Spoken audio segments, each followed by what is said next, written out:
Welcome back to Free Speech Nation. The Prime Minister said that he deeply regrets saying that Britain risked becoming an island of strangers because of mass immigration, admitting that it was, quote, not right to use that particular phrase. He said neither he nor his speechwriters had been aware that the remarks could have been interpreted as an echo of the language of Enoch Powell in his infamous Rivers of Blood speech. Joining me now is the director and founder of the Academy of Ideas, Baroness Claire Fox. Welcome. Baroness, what do you think is behind this mea culpa? There's so many attacks on free speech. It does seem a bit odd to come on and talk about the fact that the Prime Minister has cancelled himself. But that's effectively what he's done. I mean, he gave a speech which I thought was an important speech that acknowledged the concerns of millions of people about the problem of too much in relation to immigration, the kind of distrust that had been sown and so on. And actually, there was one poetic moment in which he referenced the problem of feeling as though you would live on an island of strangers, because he was talking about if the rules continue to be broken, people will just feel alienated in their own country. And I think we all recognise that.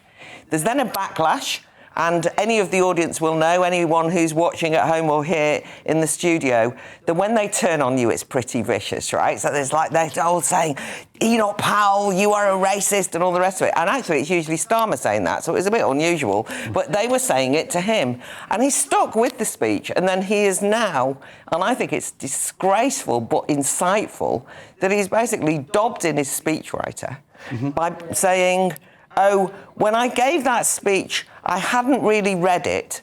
In other words, he never wrote it. And then I kind of gave it, and I didn't really know what it meant. And obviously, the nation is thinking, well, don't give a speech that you haven't read, actually, that you haven't written, but that you don't know what it means, that you've got references in it. And I think that, in that sense, it's a real sign of the times, as we have a year of this new Labour government, that we can't believe anything they say, that it doesn't. It's skin deep. It's absolutely of no conviction.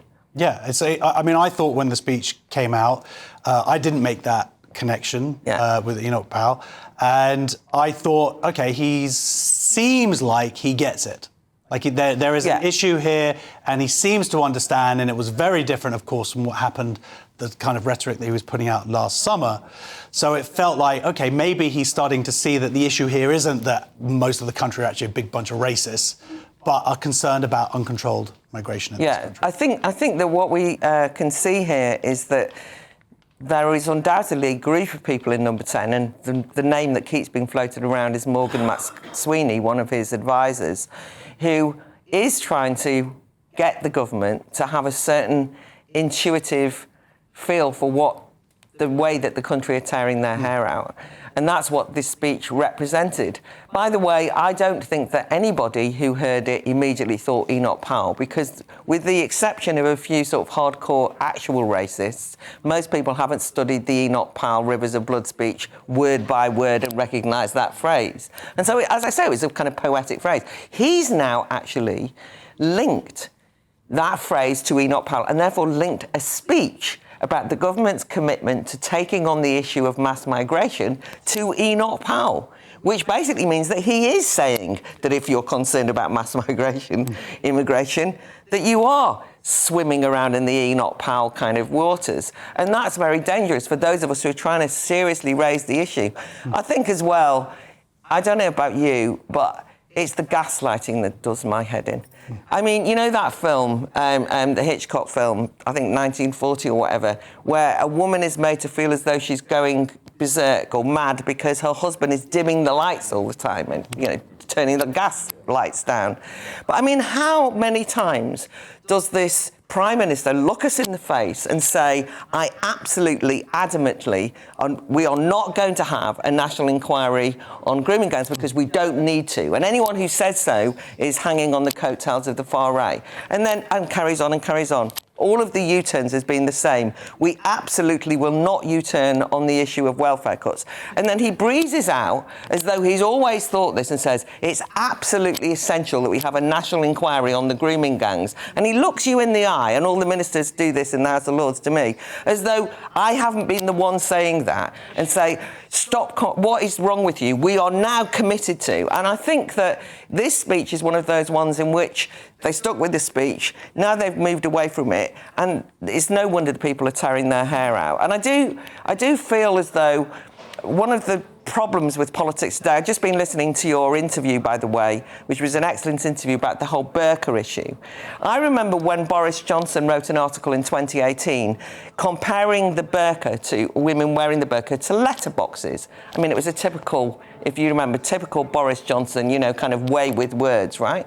And the thing that was significant about his article, and it's very important, was he was defending the right of women to wear the burqa, but said he despised the burqa. But he was defending... Nobody read the article. They just reacted, right? And to his credit, he tried to stick with what he said, but politics became consumed in the impression, and it was the Labour government and the Labour in opposition who tried to say that if you even made any criticism of the burqa, never mind that he wasn't trying to ban it, that you were Islamophobic. Now those same people are in government, and when people have tried to destroy his speech on the basis that is he not Powell, instead of him sticking with the principle and the content of it, he basically has betrayed his own beliefs. He's got no convictions. I don't believe Absolutely. Someone who does have convictions, Baroness Claire Fox.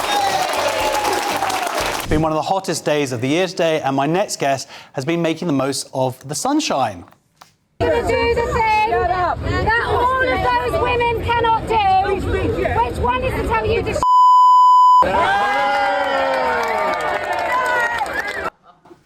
That's feminist activist Kelly J. Keane in Speaker's Corner earlier today as part of her new campaign, Free Your Faces. I am joined now by Kelly herself. Amazing. Now, you say that was you earlier. We don't have definitive proof of that. Please tell us all about what Free Your Faces is about then. So 4 weeks ago, I went to Speaker's Corner as usual. We do a free speech event for women, and can I just say, not a feminist. Happily, really, delightfully not a feminist. So we go to Speaker's Corner to allow women to speak about the things that they need to talk about, usually things that are quite unsayable. And for the last 7 years, that's very much been that women don't have male appendages. I don't know how much I can go into that, but we'll just leave it there. Yeah, no, I found out in Thailand. So... Didn't we all? Yeah. So I was at Speaker's Corner, and then two women were wearing the niqab, and I just, off the cuff, just said, free your faces, ladies, liberate yourselves, free your faces. And I thought that was quite a nice little clip, 7 seconds, put it onto Twitter, and it was shared. It was watched 24 million times within... like shorter than a space of a week. And what I found is that it'd gone quite crazy in Saudi Twitter and other countries across the Middle East. And then I started getting the most incredible stories from women all over the Middle East who saw this as some sort of hope that we were talking about it. And then I really felt that I couldn't not do something with these testimonies that are the most moving things I've read. And so I decided to do a niqab with the words free your face and go and wear it at Speaker's Corner and then take it off, because that's something that those women can't do. Yeah. And also, you've given me a business idea of selling advertising space. QR code would look amazing. I mean, the irony, of course, is, compared to what you have been talking about over the last 7 years, is that the Middle East certainly know what a woman is. Yes. They can't recognise one in the street often, though, because they can't see whether or not they're women. But yes, they know exactly who to erase. Yeah, and this is what it is, to your mind. This is, I mean, because, of course, the argument for some people is that this is empowering. That's what some people do argue. It should be pointed out that there are Muslim countries that have very specifically banned this. Yes. For this reason. But we had the former MP, on her first talk, she was talking about banning the niqab and got a very negative response, and, of course, accusations that come along of Islamophobia. And this is, I mean, the argument also goes on the other side, is that this is an issue for moderate Muslim women who want action taken on this, right? Yeah.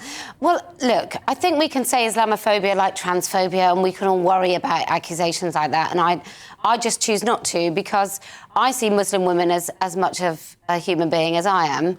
And so I don't think they should have any lesser existence just because the country in which they live might want to shield their faces and erase them. And I think it's actually completely the opposite of Islamophobia. There is some sort of patronising thing that says, oh, well, those brown women in that country, well, you know, they have different cultures, but we're all human beings. And I think for those women, I can't tell you the level of articulate, moving, like incredibly intelligent testimonies I've received. And if I can just sort of elaborate on that. One of them said, I've not felt the sun on my face since I was 12. This is a woman in her 20s. I've not felt the sun on my face since I was 12. And my only memories are in these four walls of my house. And also what that veil represents is a life of servitude to their husbands or their fathers, their brothers. They just become sort of servants in their own lives. And then she said, in order to know what day it is, I have to look at the calendar because every day is the same. And she finished it off by saying that when my family go away, I go to the cafe. And then she used these words, which I just found so profoundly moving. It's the greatest adventure of my life to go to the cafe when her family is away. And I don't feel that I can then not do something with that. Like, who am I not to then keep promoting these voices and actually saying to these women, I will be a vehicle that you can use so you can tell the world exactly what it is like to live your life. Yeah. What was the response today then? Because from the clips that I've seen, there seem to be some angry men, surprisingly. Well, angry and obnoxious and irritating men, to be fair. I mean, I've got to put my hand up there. You just shouldn't have come. So there were some of those, but my husband just showed me, we were just watching back there, and there were some women like wearing a hijab, and they were all they were quite bemused, and they found it quite sort of shocking in a smiley way. So, and I've also received some sort of responses on Twitter of women saying, I'm from Saudi, thank you so much. So what these women think in Saudi is that if we start embarrassing the king and various people in power in Saudi, if we embarrass them and say, oh, look what they do, they say the West is very powerful, and if we recognise that it's an absolute disgrace, it might be not that they will just say it's not compulsory, but they will actively tell men that they are not allowed to subject their wives and daughters to this practice. Absolutely. I hope so. Of course, the sad thing is that in this country, there are people who encourage it, and for the people who do stand up against it, it's again accused of bigotry. Yeah, of course. Look, this is not about... there's lots of views I have about religious dress and how I feel women are oppressed by it, but this is a particular thing. Yeah, covering her hair is different from literally covering her entire face. 100%. And it not only prevents those women from interacting, but it prevents us from interacting with those women as well. And I think it's quite a treacherous thing for any woman to choose to wear something that is such an oppressive garment and is used to totally erase those women. And I've been looking at erasure for the last 7 years when it comes to our language, but these women are just not even, they're just not seen at all. And I would say to all women who don't wear the niqab, just a little kindness would be nice. Next time you see someone in a niqab, just throw her a smile. Just treat her like you know she's a human being and that she's behind the veil and that you recognise her as a woman, and let's stop maybe letting it be the barrier that I think it seeks to be. Well, I think we can all agree with that. Well, you may say that you're not a feminist, but you're still standing up for women, which is wonderful to see. Thank you so much for joining us. Kelly J. Keane.